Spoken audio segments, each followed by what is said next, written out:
All right, here's a scenario for you. Let's say you were an army general. Let's just say, shall we? And behind the sitting president's back, you were communicating with a general for the communist Chinese government, giving him reassurances that should the president you serve decide to take any action against a country who has been a key adversary for decades, mind you, they would be the first to know. Now, I'm not saying you'd be guilty of treason, but I'm not saying you'd be guilty of treason.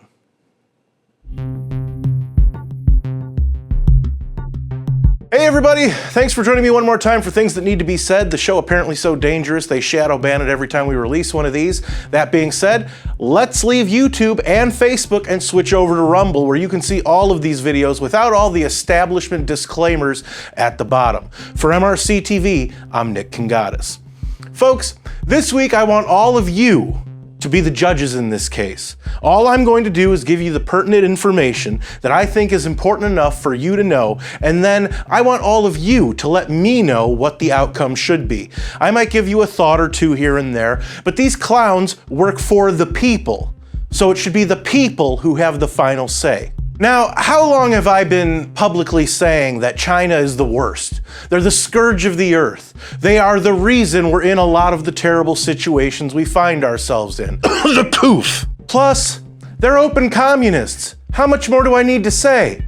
So, isn't it peculiar that, reportedly, the chairman of the Joint Chiefs of Staff, General Mark Milley, Mr. White Rage himself, and I want to understand white rage, and I'm white, took it upon himself, based on his own personal delusions, with the confirmation of the Speaker of the House, Nancy Pelosi, to aid the Chinese Communist Party with knowledge of any action carried out against them by then President Donald Trump. Take into account, these revelations are all according to a new book coming out by Washington Post Associate Editor Bob Woodward and national political reporter Robert Costa, no friends of Trump.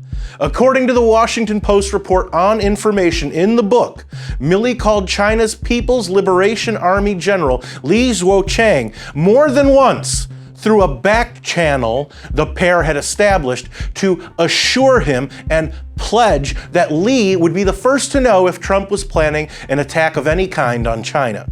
Quote, General Li, I want to assure you that the American government is stable and everything is going to be okay, Milley told him. We are not going to attack or conduct any kinetic operations against you, unquote. And Milley also allegedly told Li the following, quote, General Li, you and I have known each other for now 5 years. If we're going to attack, I'm going to call you ahead of time. It's not going to be a surprise, unquote.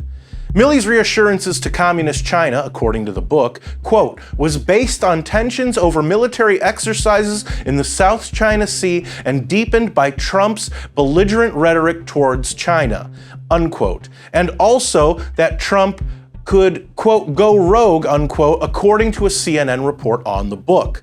That belligerent rhetoric, as WAPO's Isaac Stanley Becker put it, was that Trump once said before he was president, because we can't continue to allow China to rape our country, and that's what they're doing. In terms of trade, among other economic factors, and in 2020 when he said, we must hold accountable the nation which unleashed this plague onto the world, China. I'm sorry, did Trump say something wrong there? Either time?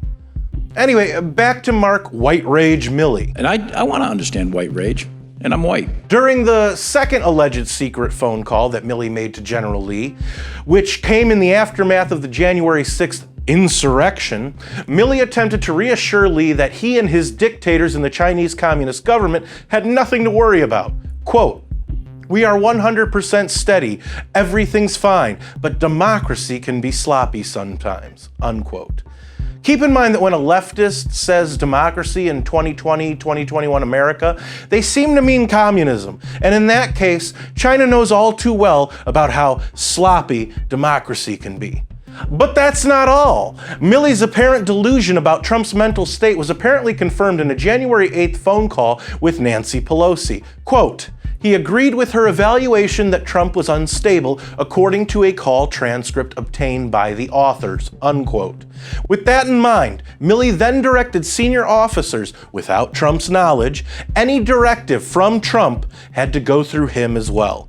According to CNN's report on the book, quote, Milley took extraordinary action and called a secret meeting in his Pentagon office on January 8th to review the process for military action, including launching nuclear weapons. Speaking to senior military officials in charge of the National Military Command Center, the Pentagon's war room, Milley instructed them not to take orders from anyone unless he was involved.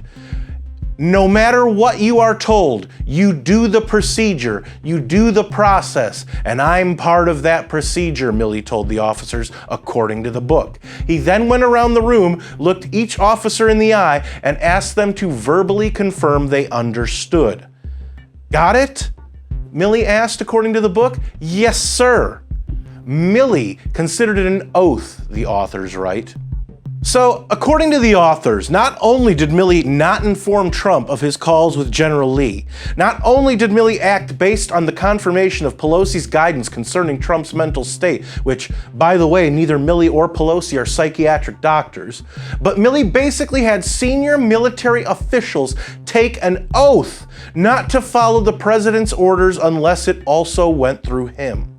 Remember, this is also the same guy who said in 2015, China's not an enemy. With everything I just told you about Milley's thoughts and actions, according to the book, let me present you with one more piece of information regarding your decision on whether or not you think Milley committed treason.